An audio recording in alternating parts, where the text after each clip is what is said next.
This episode is brought to you by Woodward Summer Camps, where adventure meets progression. If your kids love skiing, snowboarding, skateboarding, or mountain biking, Woodward is the ultimate summer playground. With expert coaching, world-class facilities in 5 locations across the country, and a focus on fun, your kids will love building skills and confidence while making lifelong memories. And here's the best part. Ski Moms listeners get $100 off at any summer camp when you use the promo code SKIMOMS at checkout. Spots go fast, so head to woodwardcamp.com and use code SKIMOMS to save. Give your kids the summer of a lifetime.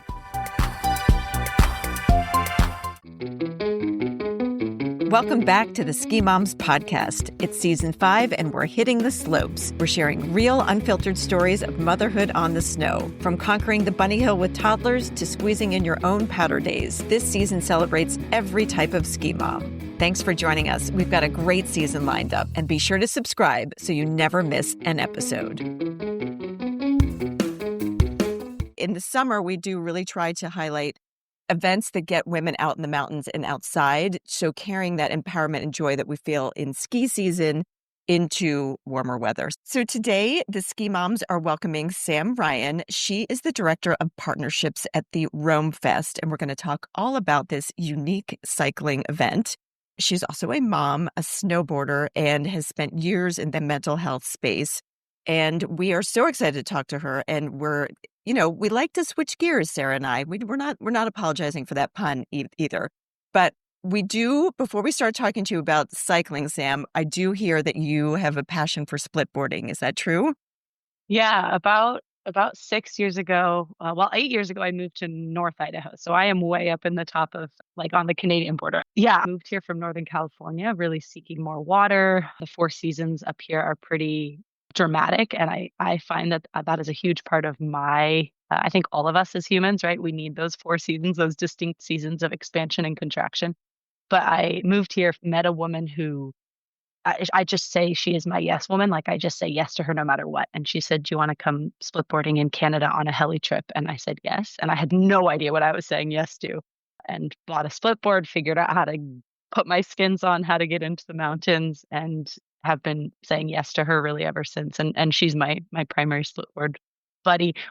I'll send you some pictures. We've even taken the kids out, because her and I had kids 3 months apart, and we take our kids out we did them in backpacks, just very mellow skinning and splitboarding trips. And then she's actually taken her kid all the way up to Canada on a heli trip too. I've yet to take Ani out, but definitely a passion.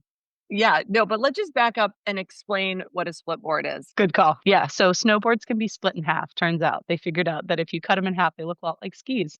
A funny story, I didn't realize you have to flip them when you first split them in half. You can't just walk like that. So if you can imagine the curves here, anyways, if you split them, you look like a duck no matter what, and you feel like a duck no matter what. But I think skiers that do backcountry look way cooler. But yeah, you split the board in half and your bindings shift and you can walk in them. And then with skins on the bottom, you can walk uphill and it doesn't allow you to slide backwards. And then when you get to the top of wherever you're going, you can put the board back together, shift your bindings, and snowboard down. So what are the bindings like? Are you in like regular big puffy snowboarding boots? You're in regular snowboard boots, yeah. And then the bindings hold you similarly, they pinch kind of your toes, and that your heels are free. So yeah. Okay. I think it's similar to split backcountry. I will say, I've been on adventures with splitboarders. It takes a lot more time to convert at the top on the splitboarding. So Sarah, you're trading comfort in the boots. Sarah's always thinks she's a snowboarder. She identifies as a snowboarder, even though she's never snowboarded, but she's constantly looking for ways to get out of ski boots, and it cracks me up. So Sarah, I think you'd be at the top of the mountain cursing the bindings. The transitions are slow. That is a true point. But then you're snowboarding powder, which there is no better feeling in the world. Maybe surfing. I've not been a surfer, but that feeling of it's amazing. Okay, so speaking of quick transitions, we're gonna do one right here. We want to talk about Rome Fest. I got an email in my inbox and I was like, oh, this sounds pretty cool. And the more I was digging into it, the more I was thinking, wow, this really resonates to what we're trying to do in the ski and snowboarding communities, getting more women outside and playing. Tell me a little bit about your journey, how you got into mountain biking and eventually became the director of partnerships at RoamFest. Yeah, I think like y'all talk about with skiing and that empowerment that just naturally comes with being more self-reliant, moving your body, getting in the outdoors, all those components that we know are so good for mental health. That was what kept me going, working in mental health. I worked in suicide prevention, crisis work. I really did. I said like really at the edge of the waterfall was working where I was working with people, kept trying to go upriver and interacting with people before they were getting to that crisis point. And mountain biking, I had discovered through my husband at the time, that was absolutely something that kept me sane and moving my body and discovering my capacity and all that. And when I had Ani, when I had my daughter, I was working in mental health, working with parents, and so acutely aware of how many ways you can mess up. And I was really anxious. I had really extreme postpartum depression and anxiety. And mountain biking was the thing that kept me, like, would ground me, would help me find my knowing, would help me hear my voice, all those things. And so as I was struggling working in mental health, my dear friends at the time, who are now my bosses, Ash and Andy Zoltan, saw me and just said, "Hey, come work for us. And if you can make us enough money to pay you, we want you to work for us." So I did. I was their first year-round employee. And one of the biggest parts of this work is getting the brands and connecting with the brands and helping them realize that this festival is so much more than just 3 days. It's a movement. That sounds cliche, but it does shift when you get a bunch of women, non-binary, trans folks out into a space where they get to shed all of their armor and just truly camp by them, with one another and discover how to change their own tires and climb trails that they've not climbed before, descend things that they've been previously frightened of because they're so supported.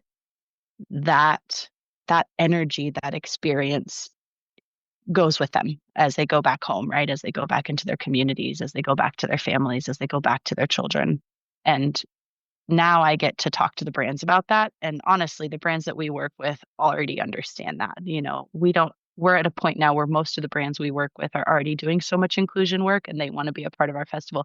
In the beginning, it was different. Ash and Andy didn't even have brands that had any female representatives that would work for them. They'd have to pull like a bookkeeper for their company to come and represent them at the festival. And now we have so many women in femme that work for these companies. They're vying for the positions, which is a really cool shift to have seen going into our 14th festival.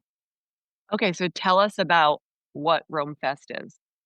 Yeah, so it is a bike party. Put simply, it is a mountain bike party for femmes, and that is our tagline. That's our simple elevator, basic. And then from that, it is also a place to camp, to gather. You can go on guided rides, you can go on shuttles. You really get to choose your own adventure, how you spend your days. Every one of our brands, and we have 40, I think 42 of them coming this year. They all teach workshops all day for all 3 days. So you can drop into a t-shirt cropping workshop. You can jump into a fix-a-flat workshop. We've done so many workshops under the sun. We have a lot of arts and crafts workshops this year. We have bike packing 101, 202. We have some on the bike workshop. So some brands will send incredible ambassadors teaching, wheelie skills, huck to flat skills. Those always are so popular. Everybody loves walking away with some new skills on the bike. How to, find the right saddle for you, right? As women in femme, like as our bodies change, as our life changes, as we have children, we need a different saddle. So having these brands come with the lens of what does it mean to be in your body, specifically to our Rome Fest participants' bodies, as they change in so many different ways. And the brands are incredible. I could talk about them forever. We just work with some of the most incredible people, I think, in the world, definitely in this industry.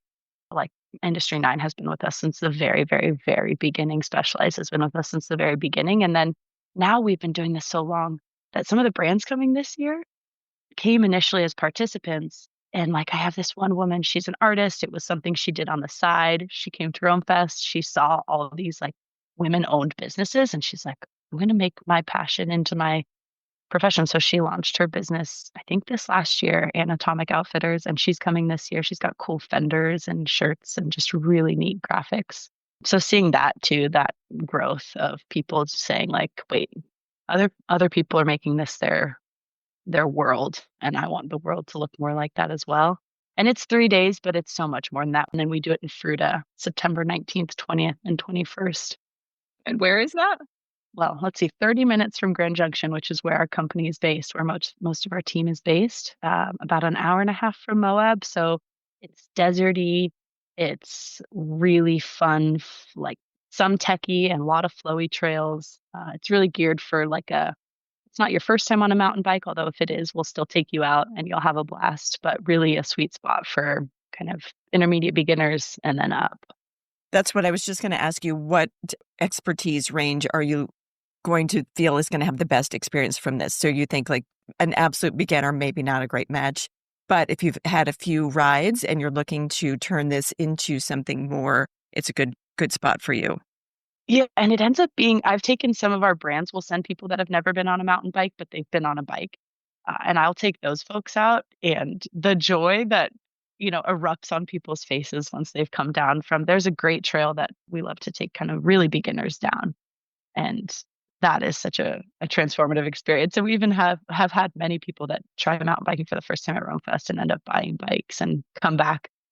But you'll also meet community. And within 800 folks, you will find people that are geographically close to you. And you can follow up and continue to ride with those people, which is so beautiful because that's what it's about, right? It's continuing to have those people that say, I know you're not doing well, but we're going for a ride. Or, hey, we're making a women's group, or we're making a queer group and we're going riding every day or every Wednesday, and those follow-ups I call them spot fires. It's like they erupt all over the country, which is so cool to see. And what about on the bottom end of the age range? If you had, so Sarah and I have daughters who are 17 and also 19. Do you see any teenagers there, or would that not be appropriate for them? We've always been 21 and up with our permitting and our beer license specifically, but this year actually has really shifted along with so many things in the economy.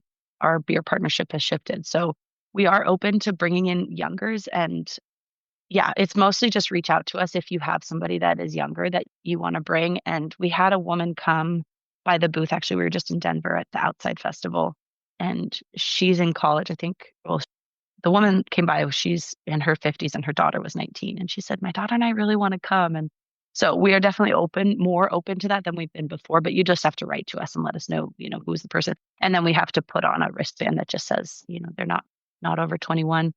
But it has always been a 21 and up, and it's definitely geared towards 21 to, I think, 80, 80 plus. We have a 60 plus ride. We get a lot of folks really within a wide range of ages, and have heard that it's really fantastic for all those ages. With that being said, we have a dance party that I think is one of my favorite parts, and that's on Saturday night.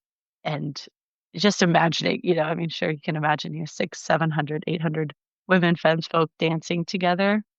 The energy that generates is just so incredible. But we've had to do silent discos, or we get to do silent discos, because we need 3 different playlists to really, reach all that age range and all the different desires for music. So that's a really fun component of it too, is you can just pedal with folks, do workshops with folks, get really heady, and then Saturday night everybody erupts into costumes and dances the night away. And crop tops, maybe, if they've gone to the crop top workshop, which I think Nicole is interested in learning more about for sure. She kind of lit up when she heard about that. Give me the visual though. I did not expect you to say 600, 700, 800 people. So, and you mentioned camping. So I'd love to know more about the logistics of this. Yeah, it's pretty incredible. They really, truly, almost everybody camps on site. Our brands camp on site. We have a ton of space out there. It's 18 road in Fruta, so it's just massive expansion, kind of feels like the moon.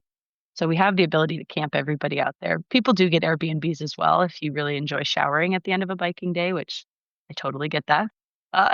Because we do have to trek in all our own water, all our own power. There isn't any amenities out there. So we load everybody in. We have an incredible campground coordinator who Tetrises everybody in, sardines everybody in. You make new friends because we get multiple cars inside of a single site. So you'll make neighbor friends instantly. And yeah, we sandwich everybody in on Thursday. And then it's a pretty quick pedal to get to the expo venue. So we have a massive footprint in a parking lot where we've set up the whole expo, big wedding tents for shade. Every brand brings tents, and we truck in food trucks and an ice truck and a solar generator. This year, Subaru's coming in with some solar generators, which is really exciting to help us charge the e-bikes in addition to charging, people's individual Garmins, things like that. And yeah, by the end of the weekend, nobody wants to go home, but we do end on Sunday, and it all breaks down to really, you can barely tell we were there. We try to leave it better than we arrived at it. I'm picking up, every single piece of micro trash, and it's a bunch of women and femmes, so it is really respectful. The energy of it is so collaborative and so empowering, and then I think that to me is, especially as moms, like you don't bring your kids typically, right? You're coming just to have that recharge for you. And then once you've experienced that, it's really hard not to take that back into your world of, oh, I can do this for myself, or, I am more capable maybe than I realized. And yeah, I want you both to come really badly. So I want to hear more about like the mountain biking portion of it. Are there guided rides, or am I just given a map? Like I want to know more about like how much hand holding I could Yeah. get. And that's a good term you used, hand holding, because initially we were small. We would do a festival in Sedona, which was like 300 participants, and we truly did hold hands. We catered meals. And we've discovered as we've gotten bigger, like we don't need to hold hands nearly as much. And we now have had so many folks cycle through over 14 festivals that the participants can, and we have over 100 volunteers, they really do support one another and teach each other. So we have a 40-person staff, 100 volunteers. And with that, we hold the participants really well. And to your question, we do have guided rides. We've gotten to the point where you can just buy a festival pass, and that's, I think we're right at about $300. It might have gone up June 1st. I think prices went up a little bit, but right a little above $300 for the 3 days. And then you can add on if you want guided rides, if you want to have shuttles, if you want to demo a bike versus bringing your own. And we were able to realize that was really a need, was people were like, I don't want to pay this higher price point when I'm not utilizing all of these add-ons. So right now, there are still a select amount of those add-ons if people listening are wanting to come to the festival. And the demo pass is great if you're still shopping or you're ready for a new bike. You want to try a lot of different bikes. You get to try a different bike every hour if that's what you so choose. The guided ride pass is also fantastic if, you don't know the area or you want to meet people. It's a really good way to meet people. And those groups are small, like 8 to 10 people with a ride guide who knows the area really well. And all guided ride passes include a shuttle pass. So that means that you'll be able to get off we have a ton of trails right within biking distance of the venue, but then those shuttles will take you to 2 different areas nearby that are so cool. Cocopelli and Lunch Loops are 2 areas nearby that folks can get to on those shuttles.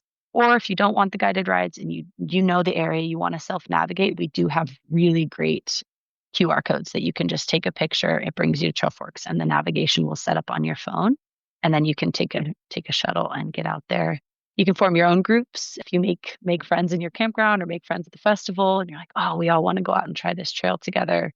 We encourage that. We have signups where you can find your people within the festival to go out and do those guided rides. We know within the ski industry that there is a big difference in participation between females and males. And, for a while, we were making some headway specifically in snow sports.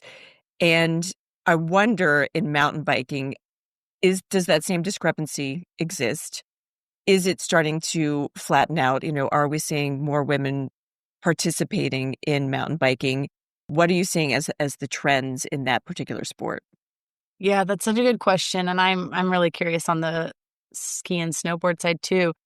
I think kind of what I spoke to in the beginning of businesses not having female representative, in their brands at all, let alone in their leadership. And that has definitely been a shift that we've seen and needs to continue to push those boundaries, of course. But that's definitely been a shift. That is so neat to see, because when you have women, femme, non-binary folks in your company, you will inevitably, in your marketing department, right? You will be intentional about what are the stories that you're telling, who are the ambassadors that you're signing, very simply, if I go on a brand's website and I only see cis white men, peppered across their website, it's not necessarily, it isn't a fit for us. And I am really eager for the brands to reach out to us that are already doing that work, that have already hired folks of color, that have already hired women, because it really, it shifts when those decisions are being made by the people who are actually riding your bikes, right? Who are actually, it's a huge topic of conversation. And ultimately most of the brands, all of the brands that are on our website that work with us, I always tell people, come and shop with these brands first and see if you can find the products and the things that you need with these brands first, because they're the brands that really give a lot of hoots. I'll try not to swear today. Really care about doing this work. And then thank them for coming to Rome Fest. Thank them for being a part of making the world a better place. I know that might sound general, but it really is. And it matters. These brands, we have, like I said, Subaru came in this year for the first time because we've been hoping for a queer scholarship for years. We have a BIPOC scholarship that's great, and Smartwool has supported that for a while. And we've been wanting a queer scholarship to be able to just lower that barrier to entry. And they said yes. And so this year we have 10 scholarships available for queer folks to apply for. So I'm always really excited to see the brands that want to come work with us, because at this point they've already done a lot of that work. And as we're talking about inclusion, I think when I see the mountain biking trails around here and I to go to some parks, I see a lot of moms dropping off. They've got all of the equipment on the back, the racks, and they'll put the kids at the top of the trailhead. We do know a few people who mountain bike, but it's far fewer than those we know who ski and ride. Mm-hmm. What would you say to, that drop-off mom right now who's not participating to try to get her to try it out? I think finding a group, a women's ride group is huge, because being surrounded by women, femme, folks that share your identities is so important. I started riding with a group of dudes when I was in my early 20s, and they had been riding for so long. The chasm between being a beginner and where they were at was too great. And they didn't even know, really necessarily what trails to bring me down so that I would have fun, not so much fear that it was beyond my capacity. And then later, a women's group actually reached out and asked if I wanted to join. And it was such a transformative experience. We stop, we take selfies, we snack, we laugh, if we have a flat, we all have to figure out, who wants to help fix it. And it's really all hands on deck. It's such a different experience. So I would say definitely find your crew. And we've noticed that at our festivals it was enough in the beginning to just be femme and a mountain biker. And then there was so much commonality. Now our festival has gotten to that big enough point where finding affinity groups within the festival has been really big. So we do have a parent affinity ride, which I'm really passionate about. And we all connect before we take off. We chat, how old are your kiddos? What is one thing you've been surprised by with parenting? It was so exciting and inspiring to hear the connection. So one woman was like, I'm pregnant with twins. And one woman was like, I have twins. We should ride together. Or one woman said, I have an 11-year-old kiddo on the autism spectrum. And one person had said, my kid just got diagnosed. And so they, connected and rode up the road together. And those affinity groups, now we have a 50+ affinity group, a 60+ affinity group. We've always had our BIPOC affinity group.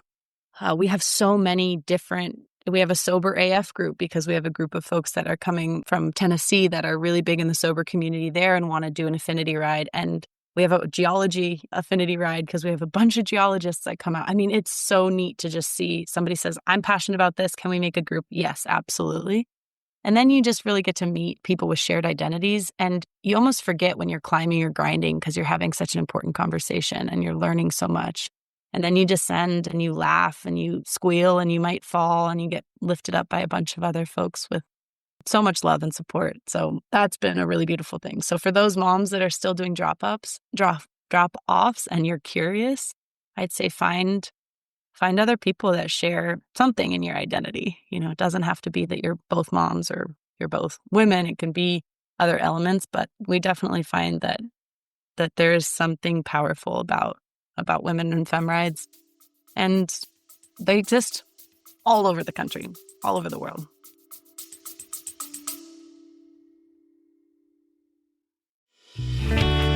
Ski season may be wrapping up, but it's the perfect time to shift gears from powder days to patio days with Patio Place at Ski Haus. With 3 locations in Salem, New Hampshire, where you can shop tax-free, Woburn and Framingham, Massachusetts, Patio Place at Ski Haus is your one-stop shop for everything you need to transform your outdoor space. From premium patio sets and umbrellas to fire pits and accessories, they've got your summer setup covered. Shop online, then swing by to test it, feel it, and get expert advice from the pros. Your dream backyard starts here, and every order is placed in store. Whether you're hosting neighborhood barbecues or just soaking up sunshine with your morning coffee, the Patio Place at Ski Haus helps you make the most of outdoor living. Stop by Salem, Woburn, or Framingham and head to skihaus.com. That's skihaus.com to check store hours and get exact locations.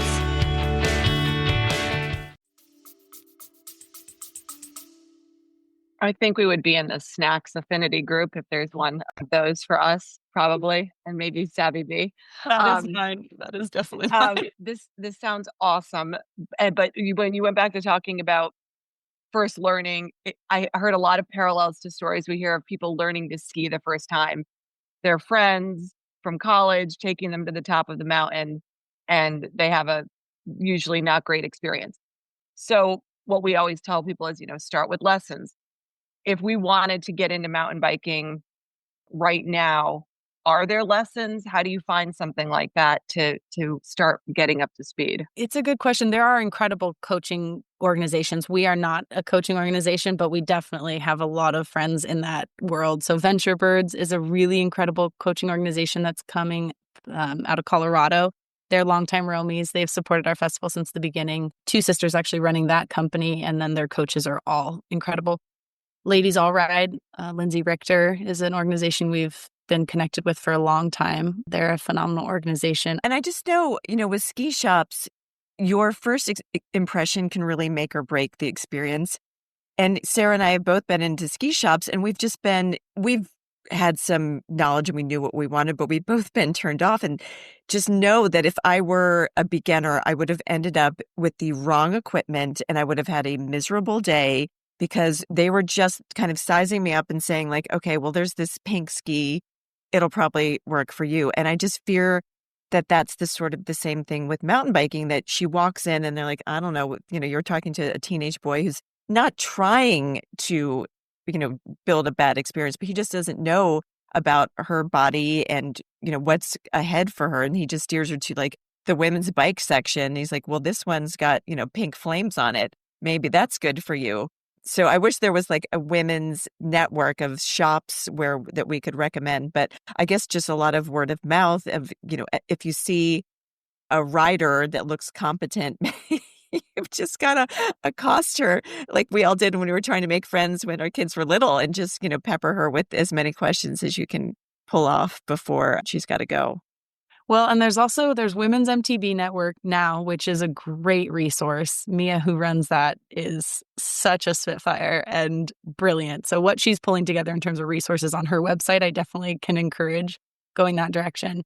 And yeah, there are some bike shops. Every time we've popped up in a new location, we always collaborate with a bike shop.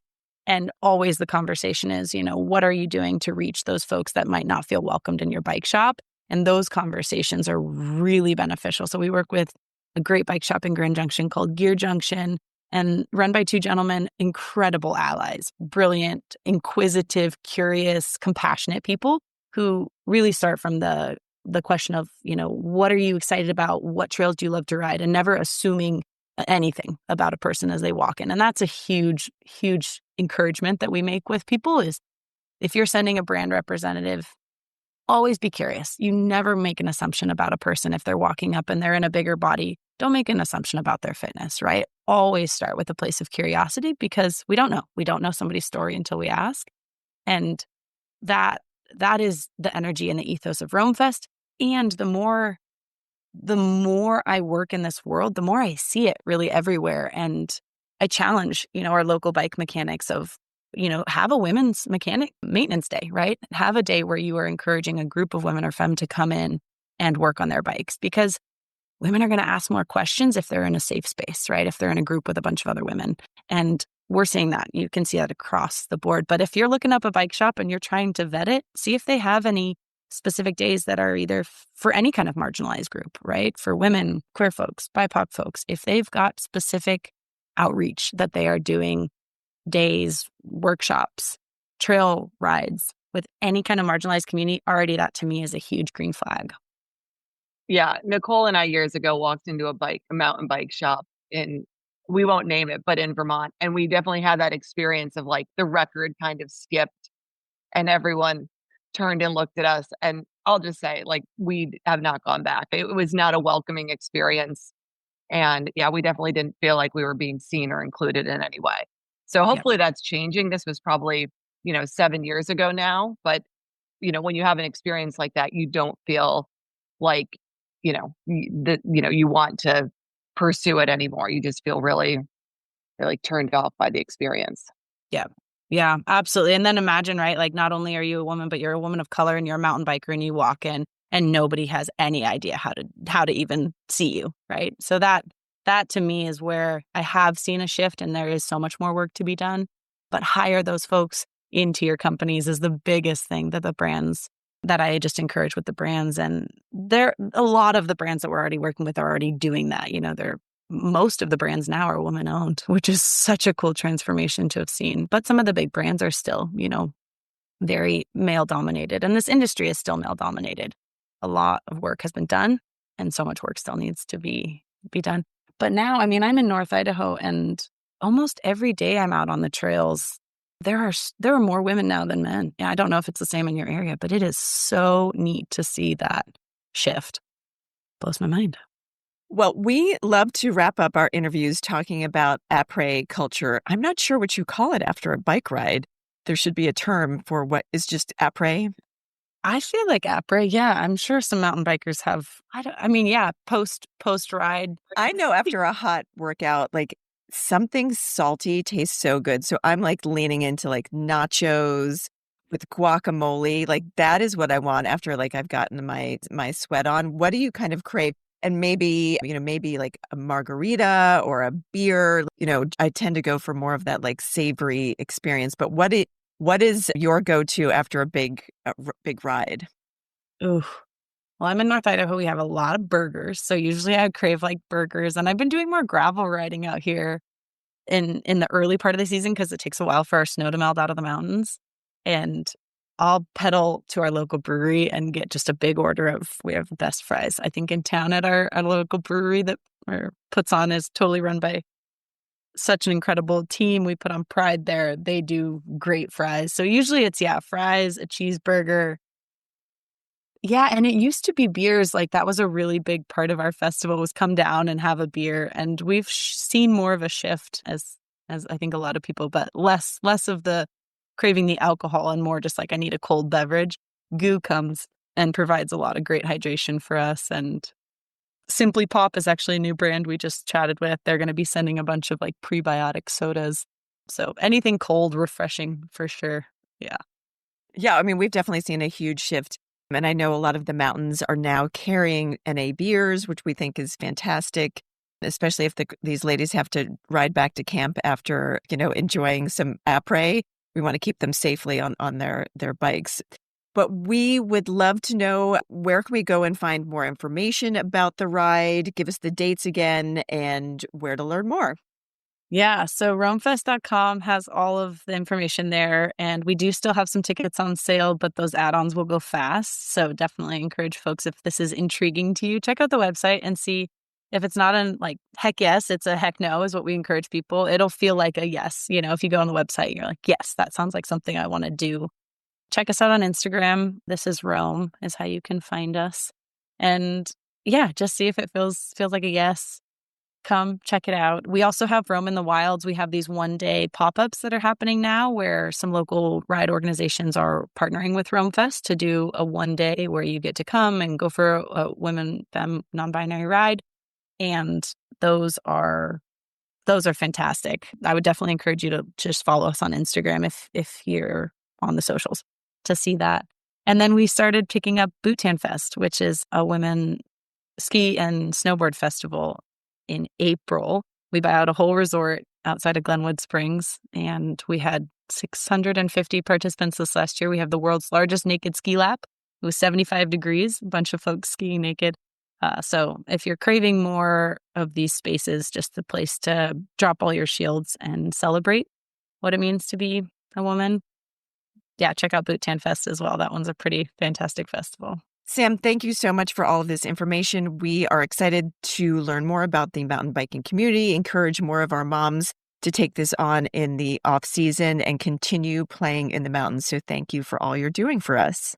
Yeah, thanks so much for having me. It's been a joy talking with you both. And if you're even bike curious, right, even just interested, like just come and celebrate. I think even people that aren't totally enthusiastic about mountain biking yet still have such a fantastic time. And yeah, once you've experienced what it feels like to celebrate with that many folks that share identity layers with you, I think it does change the world. The ripple effect is powerful. So come play with us. Come play bikes with us. Hey, ski moms, we hope you enjoyed today's episode and got some great tips for your next family ski adventure.